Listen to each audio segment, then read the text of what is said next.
পুষ্করিতে আরো একটা ডুব দিয়ে আয়, মাথা আরো ঠান্ডা হবে। জি স্যার। স্যার সালাম স্যার জি সালাম ভাই সালাম।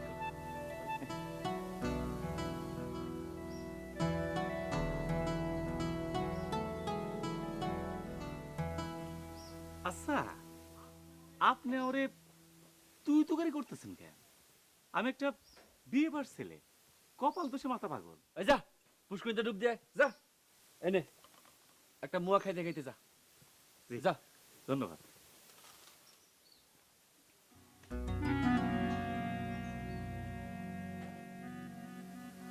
আচ্ছা স্যার, কাদের ভাই তুমি একটু ভিতরে যাও তো, যা ভিতরে যাও।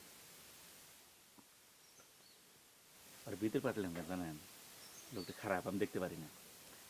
আচ্ছা স্যার, আমি যদি আপনার শহর দিই, আপনি ইজ্জত থাকবো। ইজ্জত একটা অনেক বড় ব্যাপার না? এই মোটর চাচদি, এটা শহর দিই, বিসমিল্লাহ করে দিলাম।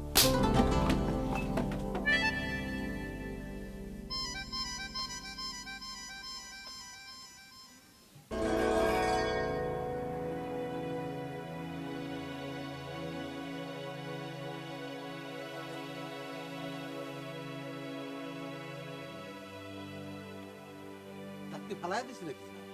সর্বনাশ, সত্যি সত্যি তো দাঁত ফালাই দিছে। চাপার দাঁত মনে হইতেছে। আরে না, এটা আমার একটা লুজ দাঁত, অনেকদিন ধরেই লুজ। দেখি চাচা, দাঁতটা দেখি। এতদিন শুনছি সব দিয়ে দাঁত ফালা দেবো, এই প্রথম আমি নিজে বললাম। এটা ইতিহাস, ইতিহাসটা স্যার।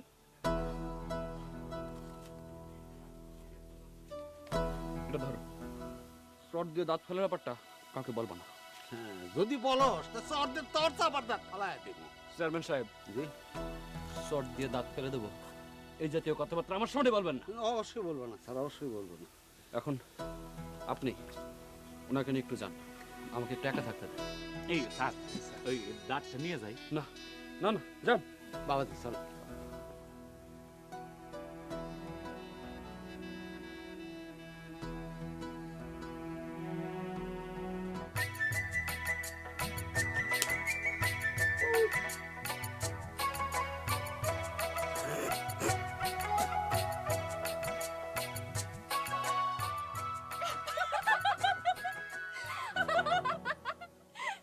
এই মন্ত্রী মহোদয় আসতেছে, কাজে কামে থাকবে তো না, হাসাহাসি হাসাহাসি কিসের? স্যার, এই দুটো এতিম মেয়ে, এটা একটু লম্বা কম, তা না হলে দেখতে সুন্দরী, আর একেরই বাপ মা নেই, 100% এতিম। স্যার, আমরা বিবাহ করব না। বিবাহ করবে না মানে? তোমরা বাপ বিবাহ করবে? আমরা বাপ থাকলে তো বিবাহ করব।